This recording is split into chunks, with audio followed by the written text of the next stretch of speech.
के सामने देवऋषि नारद जी ने कहा कि पार्वती के चलती है, जब व्यक्ति को यश नहीं मिलता है, जब व्यक्ति को सम्मान नहीं मिलता है, व्यक्ति एक ही जगह अटक कर रह जाता है, उसको सफलता नहीं मिलती है, जब व्यक्ति को बार बार अपयश मिलता है, जब व्यक्ति को बार बार टेंशन आता है, वो डिप्रेशन में पड़ा रहता है, चिंता में पड़ा रहता है, तो शिव जी को केवल दो चीजें ऐसी चढ़ती है जो हमारे भीतर के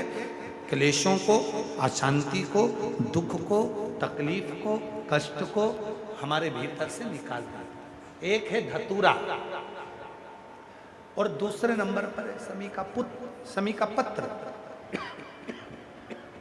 एक धतूरा और दूसरे नंबर पर समी का पत्र।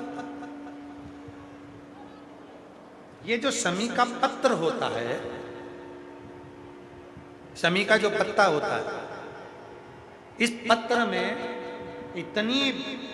प्रबलता होती है समी के अंदर कि जैसे कहते हैं समी की जो लकड़ी होती है, अगर वो आगी में डाली जाती है तो वो समी की लकड़ी आगी में लंबे समय तक चलती है, उसकी आग बुझती नहीं है। सारी लकड़ियों की आग जल्दी बुझ जाती है, पर समी की लकड़ी की आग लंबे समय तक चलती है। उसी तरह एक समी का पत्र, जब हमारे भीतर बहुत क्लेश होता है, अशांति होती है, टेंशन होता है, डिप्रेशन होता है, जब मन में अशांति होती है, चिंता होती है, व्याधि आती हैं, तो एक शमी का पत्र जब हम भगवान देवाधिदेव महादेव को समर्पित करना चालू कर देते हैं, तो हमारे भीतर की जो भी तकलीफें हैं, कष्ट हैं, बीमारियां हैं, रोग है, ये सब धीरे धीरे कटना प्रारंभ हो जाता है। एक शमी के पत्र में वो बल होता है,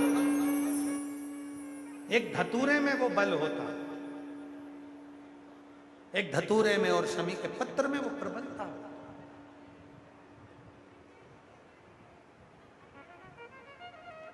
धतूरे को भी तीन तरह से चढ़ाया जाता है। जब घर में बहुत क्लेश होता है, अशांति होती है, तो धतूरे को चढ़ाने के बाद शिव जी पे जल चढ़ाया जाता है। जब कोई घर में बड़ी बीमारी आ जाती है और डॉक्टर ने कह दिया कि इसकी तो ऑपरेशन ही कराना पड़ेगा, इसको कहीं ना कहीं तकलीफ ज़्यादा ही है और ऐसा लग रहा है कि बहुत तकलीफ में जाएगी ये बीमारी, उस समय पर धतूरे में लाल चंदन और पीला चंदन लगाकर शिव जी को चढ़ाया जाता है। और तीसरे नंबर पर जब घर के लोग सब अलग अलग दिशा में जाने लगे, ना ये हमारी सुने ना वो हमारी सुने, सब अलग अलग दिशा में भाग रहे हैं, तब धतूरे के साथ 5 काली तिल को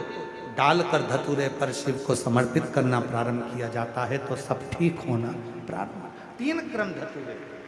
3 क्रम धतूरे।